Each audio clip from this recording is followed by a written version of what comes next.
This video will cover how to draw the wedge block. First thing we want to do is we want to start a new file here, and it is in inches, so we'll do a standard IPT.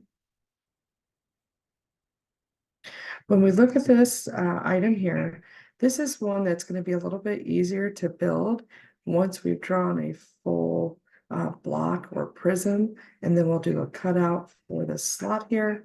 We'll also do a cutout for the corner being removed and a cutout for the angle being removed here to make a little bit of a wedge. So let's go ahead and start our 2D sketch. We're going to start on the XY plane. And I'm just going to simply draw a rectangle, and I'm going to have the circle as in our origin, the center point of our circle in our origin. So let's go ahead and draw a rectangle here. And then we'll take our circle, place it in the middle, and our size of our circle is 1.00. We'll go ahead and do our dimensions for our rectangle. And our height here is 2.75.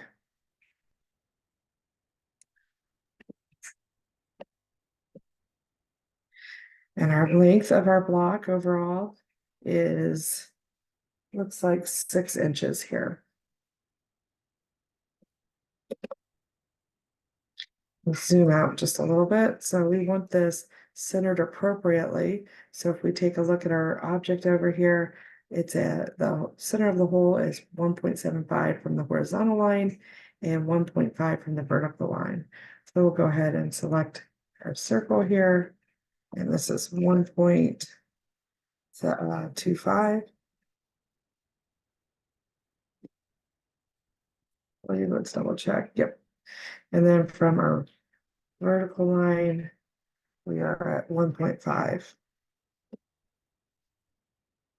At this point, we are done with the sketch. So we're going to go ahead and finish our sketch. And I'm going to go ahead and do an extrude. Select my outer block here, so we're not selecting the circle. I'm going to do this symmetrically since we do have a slot centered. It'll just make it easier on the next item that we're going to create a sketch for. So our width here is 3.50. So let's go ahead and place that in and select OK. So the next thing that I'm going to do is go ahead and we're going to do a cut here to cut off this corner. So we're going to start a 2D sketch on this front face.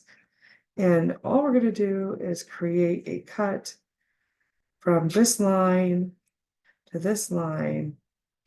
We're going to cut those off there. I'm going to go ahead and create this rectangle, or excuse me, triangle.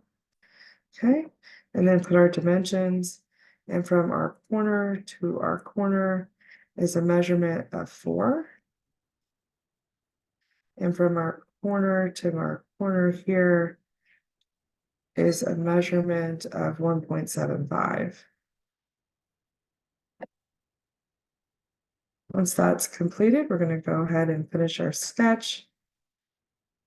And I just made a mistake because I put it on the wrong plane.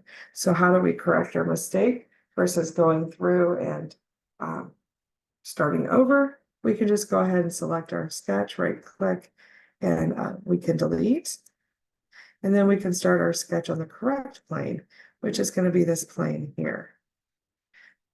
I'm going to rotate this over, and we're going to go ahead and cut that sketch out. And again, I'm going to just cut from here to my line here. If we can get it, there we go, to turn purple. Those will lock those into place, and I don't have to actually create the full triangle. And let's try this one more time. This should be 4.00. And from my corner to my corner should be my 1.75. And again, we're looking at from the top and just cutting off that corner, finishing our sketch. And now let's go ahead and do an extrude. And we're going to do a cut, and we're going to do through all. Select OK. Okay, now we want to do the angle here to get the wedge shape. And this is the 2D sketch I want to do that on. And again, we're going to go ahead and choose our line, and we're going to just somewhere guess where we think that corner is going to be all the way down through our part here. So I'm going to choose my line. Notice it turned purple. Drag my cursor over, see how it turns purple. So that locks that line using the constraints here to constrain to those two lines, the horizontal and vertical. And now I can come in and put in my measurement, which in this case is 2.50. And my corner here, which in this case is 1.00. And I can finish my sketch, and I can go ahead and do an extrude, and I'm going to cut through all, and there creates that wedge piece. The last thing we're going to do is the slot. And to be perfectly honest, you could have actually done the slot at the same time that we did this cutout here, but for teaching purposes, I'm going to go ahead and do it separately. I'm going to go ahead and grab my rectangle, and again, I want to make sure my line turns purple, because if it does, it's constraining it to that side of my wedge, that line of my wedge. And I'm going to bring this all the way out, and I'm actually going to bring it clear to this line here, and again, make sure it's purple. And that'll lock those two vertical lines to match those. So if we made this instead of 6, 7, this rectangle will adjust. And here I want to go ahead and put my width, which in this case is 1.5. And then I need to place it around this origin point. So like I said, here's the easy part. Whoops, make sure I grab the right line. Make sure this line is grabbed and to our origin. And I want to make it half of the 1.25, or excuse me, the 1.5. So notice now it's fully constrained. And again, if I increase this width, length, the rectangle will adjust with it. Finish my sketch, and I'm going to do an extrude and a cut. And it looks like the depth of this cut's going to be a 1/2 inch. Now again, you want to fully constrain this to this edge here, because again, if we stretch this out, this cut's going to continue. Or if we adjust this wedge here, it's going to continue out. So the important thing with this one is when you're creating those those couple sketches here to edit our sketch that you're creating, we lock this into place using a constraint on the vertical line and the horizontal line.